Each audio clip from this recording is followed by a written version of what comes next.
By September 1944, the U.S. Marines believed they had seen the worst the Pacific could offer. Guadalcanal, Tarawa, Saipan, each had carved their scars into the American psyche, but nothing, absolutely nothing could have prepared them for what awaited on a speck of coral that barely registered on most maps. Peleliu, a name that would haunt survivors for the rest of their lives. An island so small you could walk across it in an hour, yet so deadly that it would break men in ways that bullets and bombs never could. This isn't a story of heroism. This isn't a tale of glorious victory. This is the story of how war can strip away everything that makes us human, leaving behind hollow shells of men who would spend decades trying to forget what they witnessed in those coral caves. On paper, Peleliu made perfect sense. A strategic stepping stone to the Philippines, an airfield that needed to be neutralized. Intelligence reports suggested light resistance, maybe a few hundred Japanese defenders at most. The Marines were told it would be a quick operation,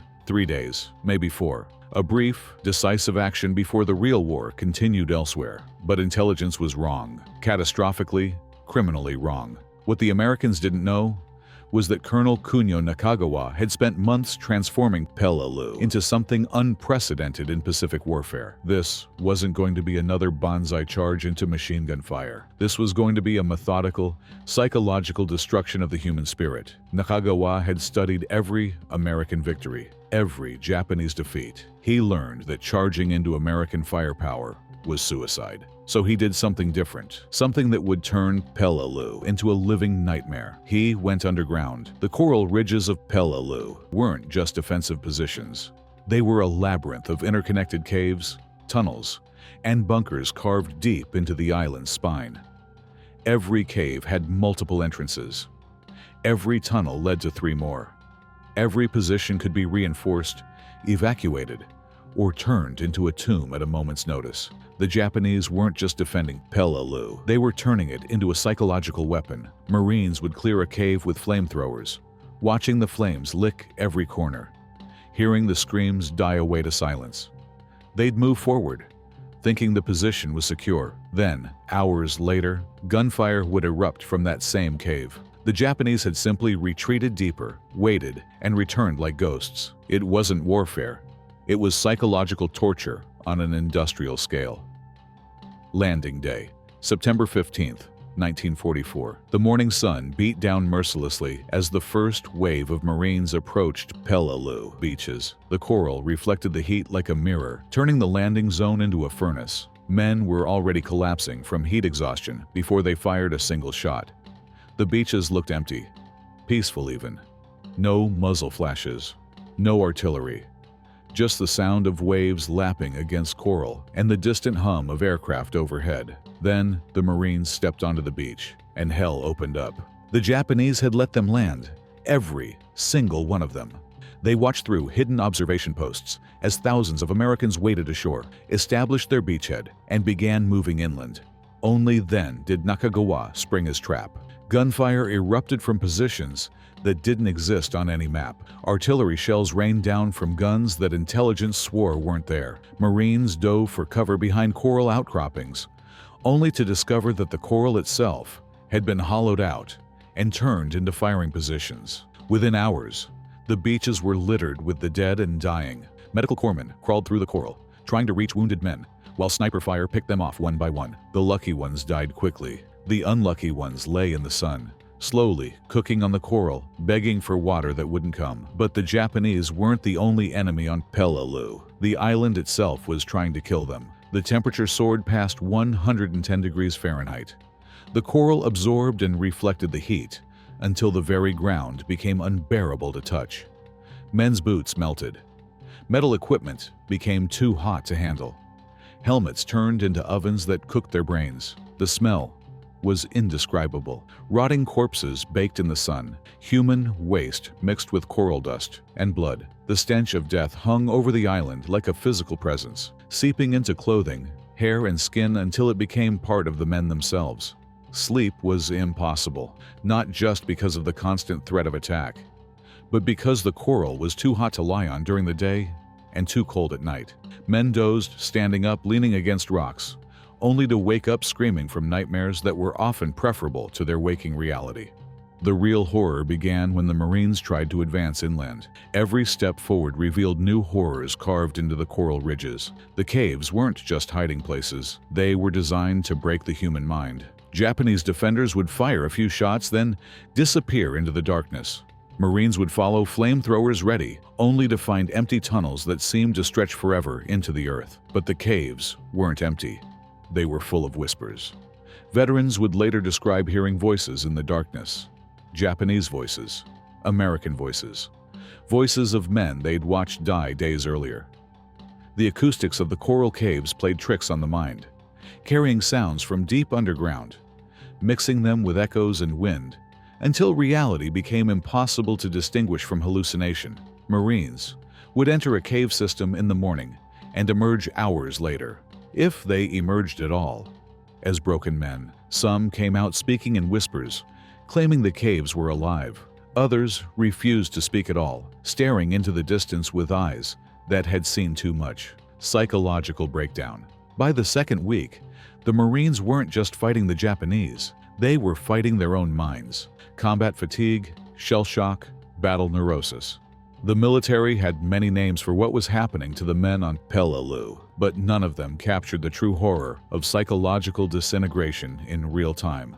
Men who had been steady, reliable soldiers just days earlier began refusing orders, not out of cowardice, but because their minds simply couldn't process the reality of their situation anymore. They would sit in the coral, staring at nothing, occasionally muttering about voices in the caves or shadows that moved when no one was there. Others became hyper-vigilant to the point of madness. They would fire at anything that moved: rocks, shadows, their own reflections in puddles of water.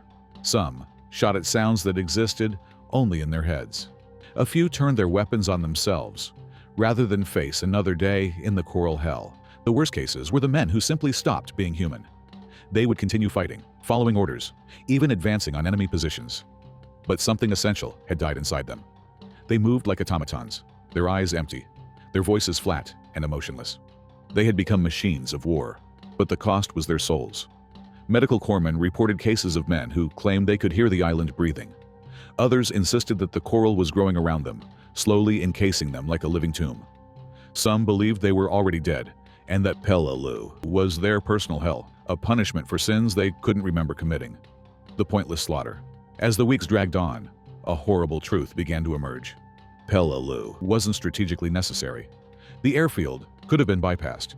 The island could have been left to wither on the vine, while the war moved on to more important targets. But the Marines were already there. The battle had already begun, and military pride demanded that it be finished, regardless of the cost in human suffering. Fresh units were rotated in to replace the broken men, only to be broken themselves within days. The island had become a meat grinder, consuming entire companies and spitting out hollow-eyed survivors who would never be whole again. The Japanese, trapped in their cave systems, were dying too, but they were dying for something they believed in: the defense of their homeland. The Marines were dying for a strategic objective that had already been rendered meaningless by the march of war. Some officers began to question the wisdom of continuing the assault, but questioning orders in wartime was tantamount to treason. So the slaughter continued, day after day, week after week, until the coral ridges were soaked with blood and the caves echoed with the screams of the dying. Peleliu wasn't just hot. It was actively hostile to human life. The coral cut through clothing and skin like razors. Every step forward left a trail of blood. Men's feet were shredded within days, but they kept walking because stopping meant death. The island's ecosystem had been destroyed by the bombardment. Dead fish floated in the lagoons, rotting in the sun.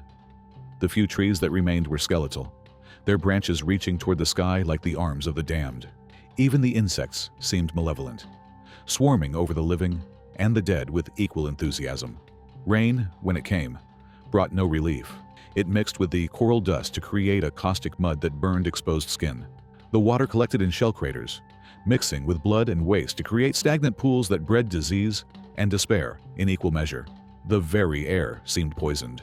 Smoke from burning fuel, cordite from explosions, and the ever-present stench of death created an atmosphere that was barely breathable. Men developed chronic coughs that would plague them for the rest of their lives. Some claimed they could taste death in every breath. At night, the island came alive with sounds that defied explanation. The coral would crack and shift as it cooled, creating noises that sounded like footsteps or whispered conversations. The wind through the caves produced moans and screams that could have been human or could have been the island itself crying out in pain. The breaking point. By the fourth week, the distinction between the living and the dead had become meaningless. Men walked around with wounds that should have killed them, kept upright by nothing more than stubborn refusal to die. Others, physically unharmed, had died inside and were just waiting for their bodies to catch up. The cave systems had become charnel houses. Bodies, American and Japanese, were stacked like cordwood in the tunnels. The smell was so overwhelming that some Marines vomited until they had nothing left, then continued dry heaving until they passed out. But still, the battle continued. Orders came down from headquarters, written by men who had never seen Peleliu, never smelled its death, never heard its whispers in the dark. The Marines followed those orders because following orders was all they had left.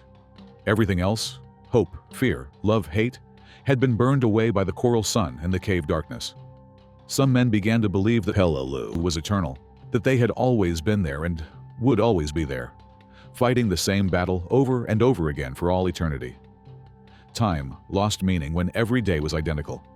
Heat, death, caves, screams, and the endless, pointless advance toward objectives that no longer mattered. The aftermath. When the battle finally ended, the statistics were staggering. Over 6,500 American casualties, nearly 11,000 Japanese dead, an entire ecosystem destroyed, an island turned into a monument to human suffering. But the real casualties couldn't be counted in numbers. They were measured in the hollow eyes of the survivors, in the nightmares that would plague them for decades, in the marriages that would fail and the children who would grow up wondering why their fathers sometimes screamed in their sleep. The men who survived Peleliu came home, but they never really left the island. It lived inside them, a coral cancer that ate away at their souls. They would wake up in the middle of the night, convinced they could hear voices calling from caves that existed only in their memories. Some tried to talk about what they had experienced, but the words were inadequate. How do you explain the sound of a man's sanity breaking? How do you describe the moment when you realize that you're no longer entirely human? How do you convey the horror of discovering that hell isn't a place you go when you die? It's a place you can visit while you're still alive? Most didn't try. They buried their memories as deep as they could and tried to pretend that Peleliu had been just another battle in just another war. But the island wouldn't let them forget.